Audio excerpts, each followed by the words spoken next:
जा रहे हैं आपके poem number 8 on the grass hopper and cricket, जो कि लिया गया है from the text Honey due. तो ये पोएम क्या है, चलो सबसे पहले उसका इंट्रो देख लेते हैं।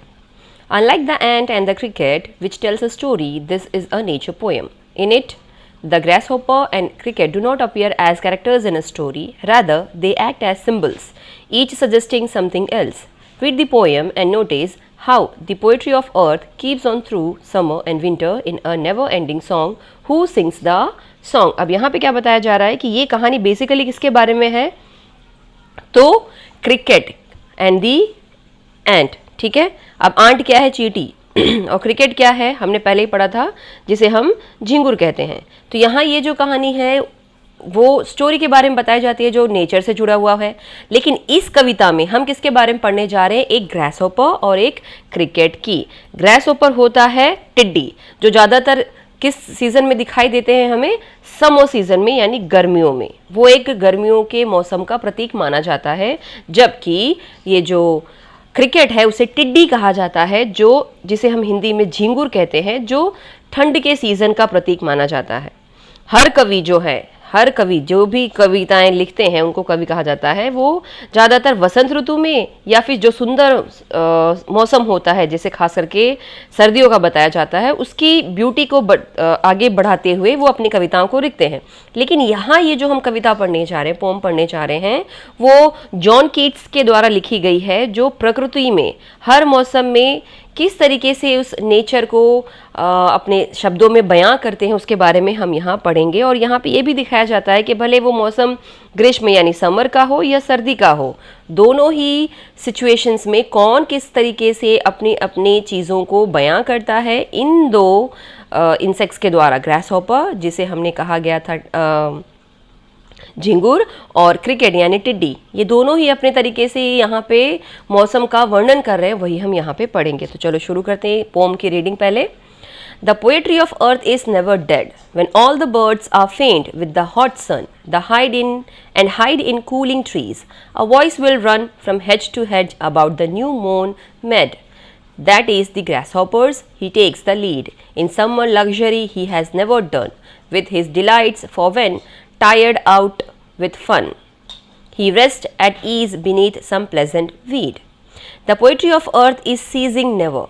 On a lone winter evening when the frost has wrought a silence from the stone, there shrills the cricket's song, in warmth increasing ever, and seems to one in drowsiness half lost, the grasshoppers among some grassy hills.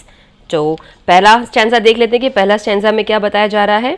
अब यहाँ पे बताया जा रहा है किसके बारे में? गर्मी के सीज़न के बारे में, कि पृथ्वी कैसी हो रही है, लगातार गर्मी उसमें आती जा रही है। ज़्यादातर बर्ड्स जो होते हैं वो क्या करते हैं? गर्मी के सीज़न में गाने को गाना बंद कर देते हैं, क्योंकि हम जानते हैं जब गर्मी ज़्यादा होगी तो चिड़ियाँ भी आपको उड़ते हुए नज़र नहीं आएंगी। लगातार होने वाली जो धूप है, आने वाली जो धूप है, उससे कहीं ना कहीं वो कैसी बताई जा रही हैं? फेंट मीन्स मूर्छित हो जाना, बेहोशी की हालत में वो नज़र आ जाती हैं। इसीलिए वो ठंड को पाने के लिए कहाँ चली जाती हैं? पेड़ों की छाया में। कूलिंग ट्रीज मीन्स पेड़ों की छाँव में जाके छिप जाती हैं। उस समय जिस टाइम पे ट्रीज पर बर्ड्स रेस्ट कर रही होती हैं, उस समय तुम्हें कोने से कोने, हर घास खेत खलियानों से तुम्हें एक नई आवाज़ सुनाई देगी। और किसकी आवाज़ होती है? वो आवाज़ होती है टिड्डियों की। टिड्डी जो होते हैं वो पौधों की एक बड़ी बाढ़ से, यानी एक पौधे से निकल के दूसरे पौधे पर जाते हैं। वो खुशी से गाने गाते हुए आपको यहाँ वहाँ नज़र आएंगे, यानी उनको जैसे ये गर्मी कुछ असर ही नहीं कर रही है। वो अनगिनत गानों को गाते रहते हैं, आवाज़ निकालते रहते हैं, और जब वो थक जाते हैं तब जा कर के कहाँ? किसी जंगली वीड मीन्स पौधे में जा कर के वो छुप जाते हैं और विश्राम यानी आराम करना शुरू कर देते हैं। तो यहाँ पे बर्ड्स के द्वारा हमें समर सीज़न के बारे में बताया जा रहा है कि जब समर सीज़न आता है तो हर तरफ क्योंकि गर्मी बहुत ज़्यादा बढ़ जाती है, चिड़ियाएँ भी, क्योंकि चिड़ियाँ जो है, पक्षी जो हैं वो थक जाती हैं, इसलिए वो उड़ना बंद करके पेड़ों में अपने घोंसलों में जा कर के बैठ जाती हैं ठंडक पाने के लिए। लेकिन ऐसे टाइम पे उनको आवाज़ सुनाई देती है। किसकी आवाज़ सुनाई देती है? ग्रास हॉपर की, जिसे हमने पहले ही बताया था। जो टिड्डियाँ होती हैं वो क्या करती हैं? उस समय वो एक झुंड से, एक पेड़ से एक घोंसले में से या फिर कह सकते हो एक पौधे में से, झाड़ियों में से निकल के दूसरी झाड़ियों पे घूमती रहती हैं, गाने गाती रहती हैं, मौसम को एंजॉय करती रहती हैं, और जब वो थक जाती हैं फाइनली, तब वो जा कर के कहाँ जाती हैं, एक प्लेजेंट वीड, वीड मीन्स जंगली झाड़ियाँ जो होती हैं, उसमें जा कर के वो छुप जाती हैं और आराम करती हैं। सेकंड स्टैंजा के बारे में देख लेते हैं। सेकंड स्टैंजा में क्या कहा जा रहा है। जब ठंड का सीज़न आता है, इसके पहले समझ देखा, अब ठंड के सीज़न में बताया जा रहा है कि जब ठंड बहुत ज़्यादा पड़ती होती है तब भी पक्षी कैसे हो जाते हैं, शांत हो जाते हैं। तब आपको अर्थ पे बहुत सारे ऐसे जानवर हैं जो अपनी खुशियों को जाहिर करते हुए नज़र आएंगे।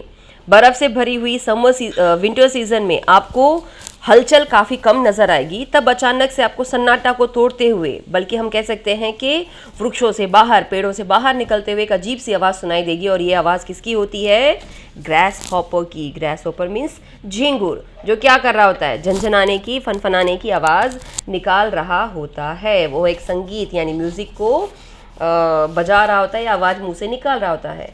वो गर्मियों में संगीत को ऊंचा करता हुआ नज़र नहीं आएगा, लेकिन जब लोग अपने घरों में जाते हैं, आधी नींद में डूब जाते हैं, तब आपको एक अजीब सी आवाज़ नज़र आती होगी। आप लोगों ने भी कई बार महसूस किया होगा कि जब अंधेरा होता है या शांति छा जाती है, तब आपने झिंगुर के बोलने की आवाज़ सुनी हुई होगी।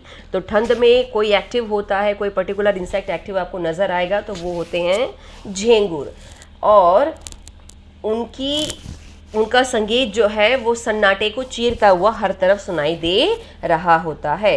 अब ग्रास हॉपर के बारे में बताया जा रहा है, तो ग्रास हॉपर ज़्यादातर कहाँ गाते हैं, हिल्स में, ग्रासी हिल्स, जहाँ पे बहुत सारी झाड़ियाँ होती हैं, उस झाड़ियों में से उनकी गाने की जो आवाज़ है वो हम तक सुनाई देती है, क्योंकि जब एकदम शांति छा जाती है तो छोटी से छोटी, एकदम छोटी सी, कम से कम आवाज़ वाली कोई भी अगर चीज़ हमें सुनने को मिलेगी तो हम उसको आसानी से सुन पाते हैं।